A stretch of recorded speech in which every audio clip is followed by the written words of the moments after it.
अब यह देख करके सब लोग अचंभित थे कि कहाँ तो गुरुदेव अपने हाथों से उनको खिला रहे हैं। तो एक बार एक वृद्ध माता 4-5 किलो मूंगफली लेकर के आई। गुरुदेव बंदरों को खिला ही रहे थे, बड़ा आनंद ले रहे थे।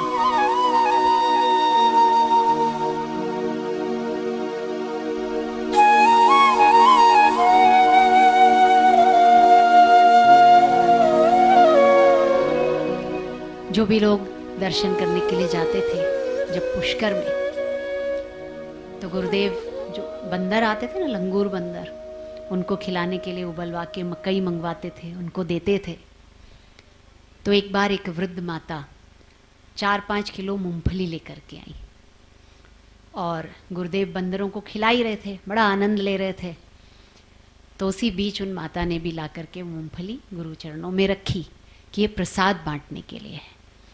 तो बापू ने एक सेवक को कहा कि इनको उठा के अंदर रख दो। लेकिन जितनी देर तक वो सेवक आता उठाने के लिए, उतनी देर में बापू ने देखा है कि बंदर उन मूंगफलियों की तरफ झपटने के लिए तैयार था।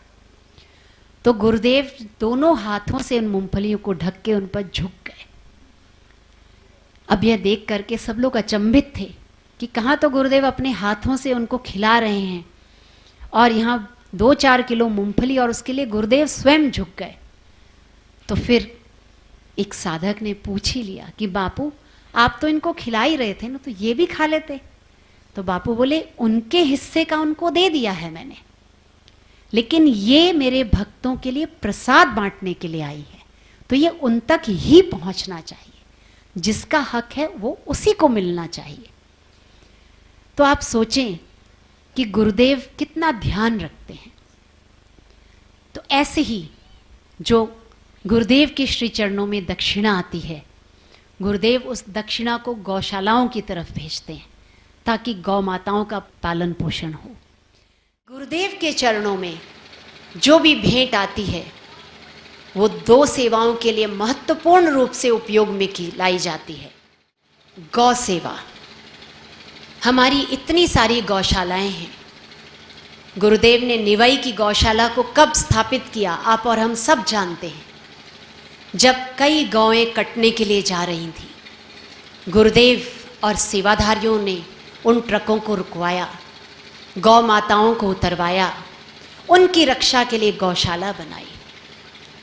तो जो भी दक्षिणा गुरुदेव के श्री चरणों में आती है वो गौशालाओं में जाती है ताकि गौ माता का पालन पोषण हो सके। फिर उसमें से कुछ हिस्सा भजन करो, भोजन करो और दक्षिणा पाओ योजना के लिए भेजते हैं ताकि गरीब लोगों के घरों तक वो दक्षिणा पहुँचे, उनके घर को मदद मिले। करोड़ों गरीब लोगों का पालन पोषण होता है, लेकिन जब उस धन का दुरुपयोग होता है तो गुरुदेव के हृदय को बहुत पीड़ा होती है। इसलिए हम सबको सावधान रहना है कि हमारी जो श्रद्धा है, हमारी जो निष्ठा है, उसका कोई भी दुरुपयोग न करे।